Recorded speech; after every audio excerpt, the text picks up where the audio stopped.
Luke, you're not in a bathroom anymore. I was kind I'm of not. hoping for the return to the classics. Like, I'm thinking of getting a house. I'm going to make sure it has 2 bathrooms. One is perfectly dedicated to just hosting. Copy that.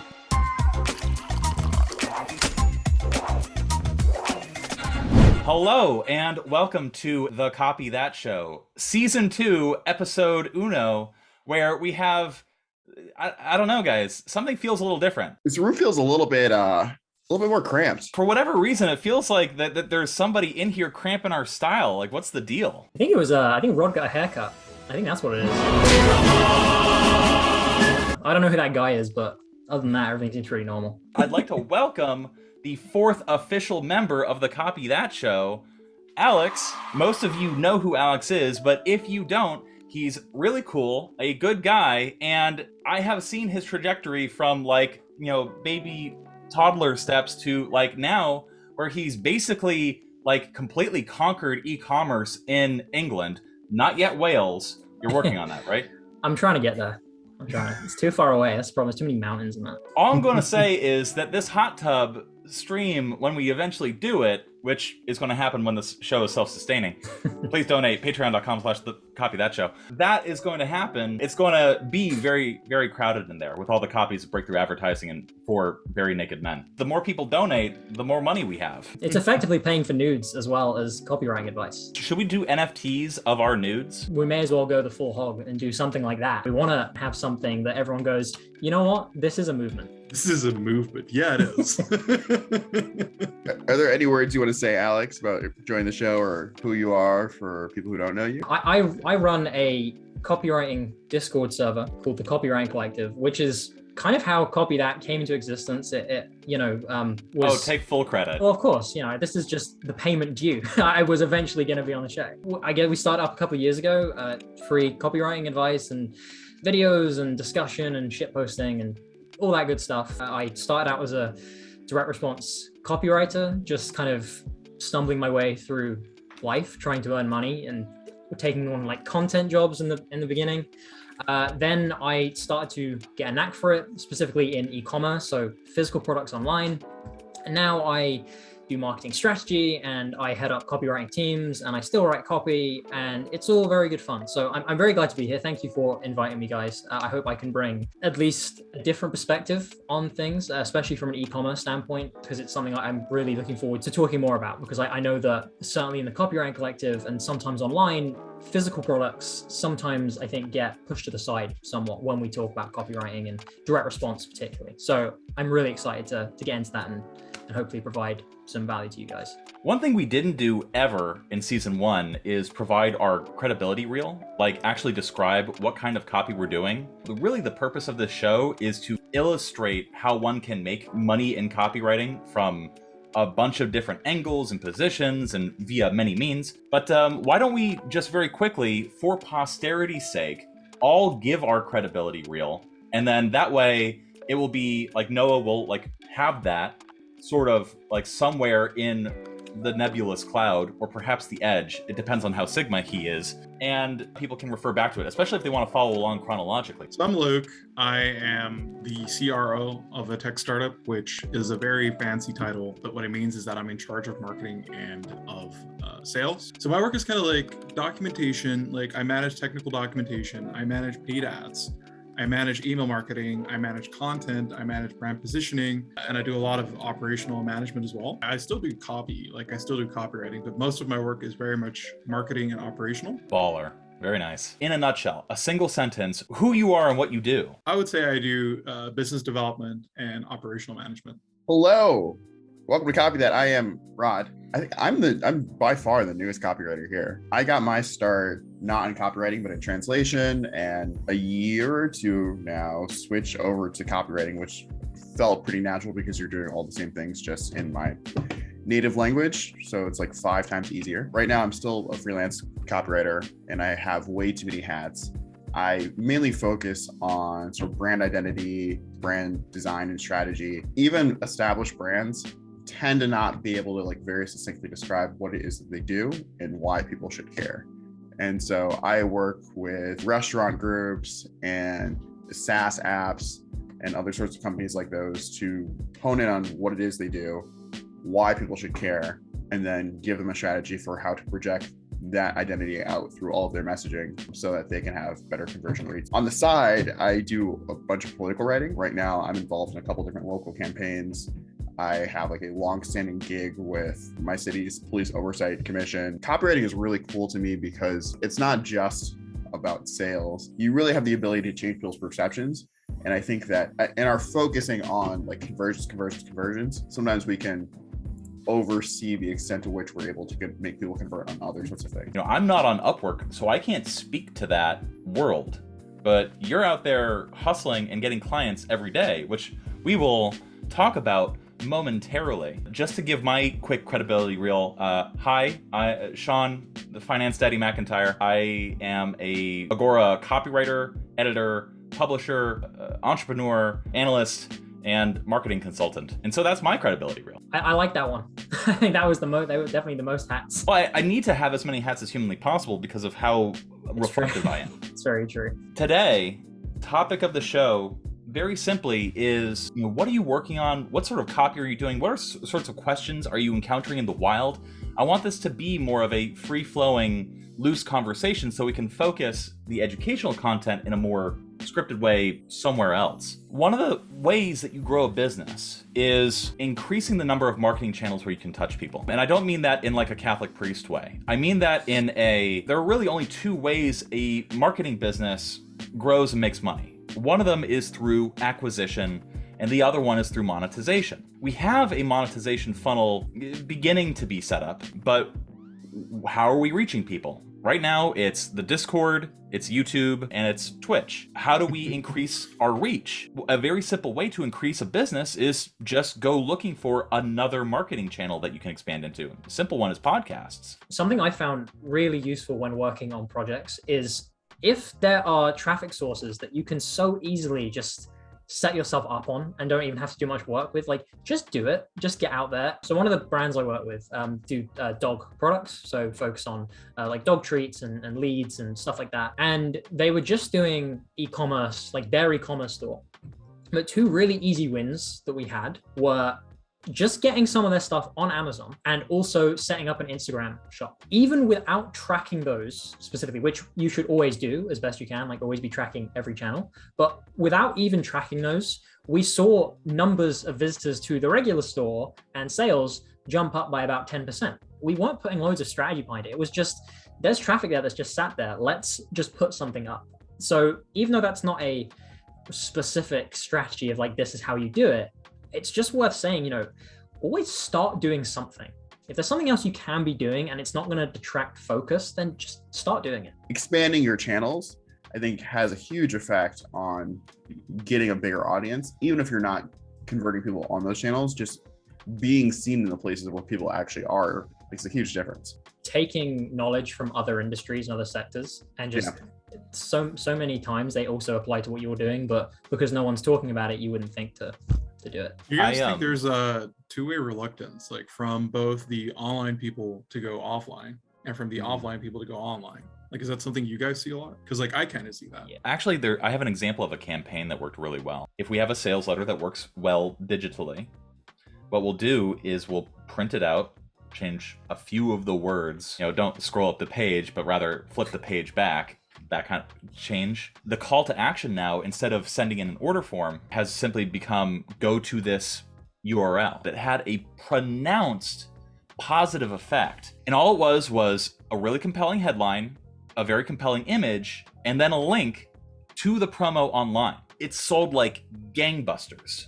Absolute gangbusters. I'm so lucky that I started in the more traditional direct response fields, like learning about financial and learning about health and looking at sales letters, because it put me in such a good position that when I go over to say e-commerce and those kind of like B2B supply spaces, I could basically swipe campaign ideas that have worked really well in other industries, but no one in these industries has seen before. In order to position yourself well and make yourself the best candidate possible to clients, people that are going to be hiring you, you have to understand the business model. And with marketing, any sort of marketing, it's very top line focused. What does that mean?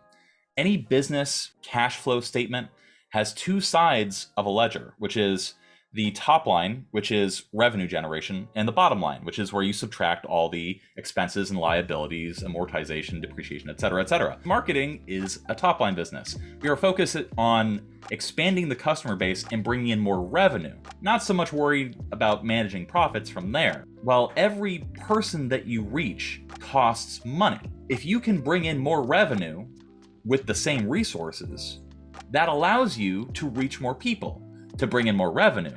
That builds your pool of resources, and so on and so on. The snake will eat itself. As you grow your revenue and as you have more resources to reach more people, you can also establish yourself as a business better, because the more you are able to spend per customer, the less likely your competition is going to be able to sort of outbid you, right? Like if everyone's spending, say, I don't know, $5 to get a new client, and if you're spending 50, you're kind of pushing everyone else out of the space or the niche that you're in.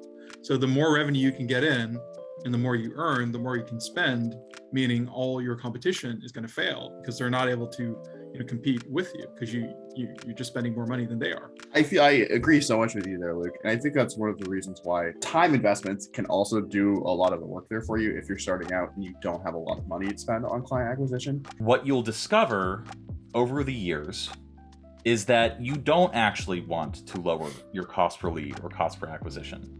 You want to gradually and justifiably increase your cost per lead and cost per acquisition by getting better and higher paying customers. A lot of people, especially people who just go, I want to make a lot of money, I want to do drop shipping, I want to do whatever. Most people like that are very entitled to thinking that everything is free and should be low cost and oh, you can just start campaigns and get people in and then make sales. That is a really big shock to people when they actually start doing things and they put £50 or I'll try and use dollars, $50 into a Facebook ads campaign and it's gone in a minute. Right, it's just gone and there are no sales. People really need to get out of the mentality that you're entitled to all this free traffic and you're entitled to these easy conversions, because it really is not how it works. And you have to, I would say, fail a lot of times to get to that point where you're used to taking those hits and used to working that way. Where could people go if they want to get more advice about writing copy and more advice about learning the marketing side of things without having to break the bank? I subscribe to this Patreon. It was at first some kind of copywriting show, and that's been really useful. And it was so useful that they actually invited me on the show. Rod, Luke, do you guys know where people can go if they want to get their email list reviewed, perhaps, or want to get 16 hours, actually it's 22 hours, of just over-the-shoulder email writing experience? Yes, Sean. Actually, if people go to patreon.com/thecopythatshow, they can get all of that and more, including my masterclass on creating an Upwork profile and how to reach out to potential clients so that you actually have your proposal accepted, and lots of ad breakdowns that Luke has done, taking modern ads and going through them line by line to say exactly why they work and how you can recreate them and why you should recreate them. You can also chat with people on our private Discord server, wonderful people like KB the author, wonderful people like all of us, where you can ask us questions and it won't be lost in the flood of shit posts because it's quiet and we like to talk to people. There's something I love about Copy That and why I subscribe to you guys on Patreon was because it doesn't break the bank. It is just, you kind of just pay a little bit and you get everything. And then if you don't like it, you just don't subscribe again the next month. So for $5 or whatever it is, you just get access to everything. And that, as a beginner, for me, I know I would have loved that. You can even just subscribe and then just download everything. Unsubscribe if you wanted to. That's what I did.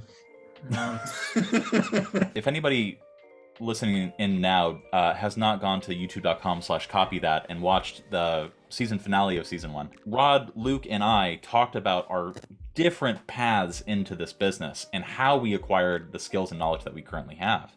I have noticed in talking to a lot of people that are learning copywriting and marketing that they often browse the internet with ad block on. And I cannot think of a more detrimental, more silly thing to do than to do that if you want to learn how these businesses are acquiring customers, how they're monetizing customers. If I look at an ad and then click on it and then go to a page and then see this thing and then do whatever that page tells me to do and then do the next thing and the next thing, you're being taken through what is called the funnel. The funnel has a broad reach at the very top, and then it whittles down to eventually what customers and good customers are.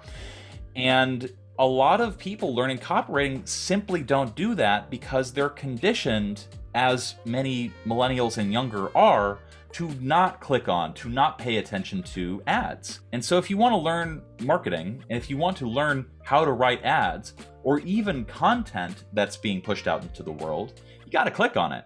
Yeah. You got to actually, and like take a note, like, okay, for this business, this is how they are getting customers and monetizing customers.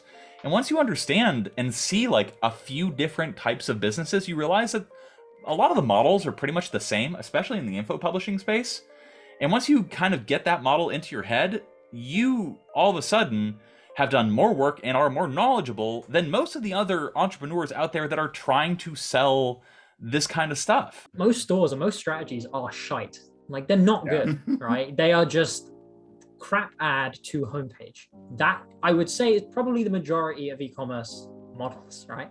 Scratch a little bit beneath the surface of what you see all the time. Like, actually do your due diligence and have a look for companies in different spaces who sell physical products, and have a look what they're doing. See how they differ from each other. Is there one that seems more deliberate than just add to homepage? Like, if so, well, they're probably testing that and they're probably refining it. Compare it to other competitors. I mean, something I'll be doing as part of Copy That for Patreon is I have recently started a new e-commerce business, which is selling beef jerky and beef biltong. If Luke didn't live in the Netherlands, he'd have a bag right now, but the shipping to get that there has been a nightmare. But we've now launched the e-commerce store, so the B2C stuff. And something I'm going to be doing for Copy That is actually from scratch, building out the marketing for that and showing, like, here is my process for looking at a product, looking at a market, researching it all, looking at competitors, and then building a strategy. So there you go. Like a little plug there for something I'll be doing for Copy That, but also just a wider point to get out there and research, look at stuff, turn off ad blocker. And if you're not in the US, get yourself a VPN. So you can just put it on the US or in any other country that you're interested in, because then you're going to see their ads and not just your own country's ads. I want to circle back to the very beginning of the show and ask you, Luke, we've been talking a lot about like marketing strategies and like the copywriting that goes into marketing. I wanted to know, what are you doing? Because you have this ambitious, lofty goal of 5xing the revenue for your business this year. What are some of the things that you're doing to accomplish that, both in terms of the copywriting side and also in terms of the marketing side? We're basically revamping the entire funnel of the business. So instead of having no paid ads and just working off of organic traffic, we're now also doing paid advertising. What we're doing is we're targeting each vertical that we want to attract for a product with its own landing page. So we're directing traffic to specific landing pages for each vertical. So say healthcare, financial services, government, and all this. We're doing direct outreach. So that can be in the form of either using a prospecting tool that lets you access like a database with like everyone on LinkedIn, or it can be list renting. So right now we are more on the LinkedIn database side than list renting. So that's one thing we do. Another thing we do is content. So we're publishing around 40, 50 articles every month in our space to get organic traffic to then funnel down into, or towards the main site and towards the main landing pages. And that's sort of like those are like the main three channels that we're working with right now. Our average deal size is pretty big because we're not really SaaS, we're more in like the big tech space. So any of these, if we turn them into leads, like we have a pretty large payoff. Managing writers, managing copywriters sucks. It sucks. Nobody likes it. It sucks. And so I want to know from you, for the people listening now and 10,000 years in the future, what are some of the pitfalls, mistakes, common things, different issues you're running into with copywriters that you don't enjoy working with? And conversely, what is some of the stuff that copywriters are doing that you're working with where you're just like, oh yeah, like this is spot on, perfect? So I've noticed that a lot of copywriters just don't know how to do research. Like I've had a lot of content writers that are just terribly bad at what they do. I have this phenomenon which I call the history of, which is when a content writer gets a topic assigned to them, which is like, say, like I'm in the document management space, right? So the topic could be, I don't know, like best document management software, right? And then suddenly after like, I don't know, half of the article, the writer's like, oh, I don't know what to write anymore. I'm just going to say the history of document management systems, which is totally not in the space of what you want to have, right? So that's a big problem. One way that I counter that is by telling my content manager and editors to outline articles. And that seems to help a lot. Like I see a lot of copywriters that just do not understand the product. Like they don't go the extra mile to understand and to research and to really know why this product could be beneficial. They resort to generic terms. They are very abstract and they're very vague. And I can't really do anything with that. So whenever I have a copywriter like that, I just kind of fire them, which I'm actually in the process of right now. Like the variance in skill across prices is actually insane. Like I can have copywriters that I spend 5 to 10 grand a month on that are just as good as copywriters who are writing for 1K a month. So even if you think you're not as great as you are, you could probably find someone that's willing to spend like 10K on you. If you're good, any business is going to want to work with you. I recognize that someone can't research and can't fulfill and actually sell. So if you want to have like a long lasting career, like say working with me, you should really, really know your research. I've been in positions where I've had to hire sales copywriters, content writers, things like that, where they just don't understand or care to understand the context of what they're writing about. Oh, I'm writing about this. I'm going to use a bunch of salesy language and just word vomit over and then submit it in. They don't actually like care to look at any of the USPs of a business, what separates a business out from others. And of course, like depending upon how much you're getting paid for a job, you should adjust how much research you're doing. But if you're getting paid, you know, several hundred to several $1,000s for a piece of content, and you want that information, or sorry, that relationship to continue, do a little bit of legwork. Like actually understand, like, okay, what is this business trying to accomplish and where is it going to live? I would highly recommend finding clients or bosses that actually care about what you do. I'm very strict. So if I see people are not performing, I don't really have too much empathy in firing them. But if people are caring about the business and if they're not just trying to pull money from our resources, I reward them greatly. Like I'm just like, hey, you want to do this?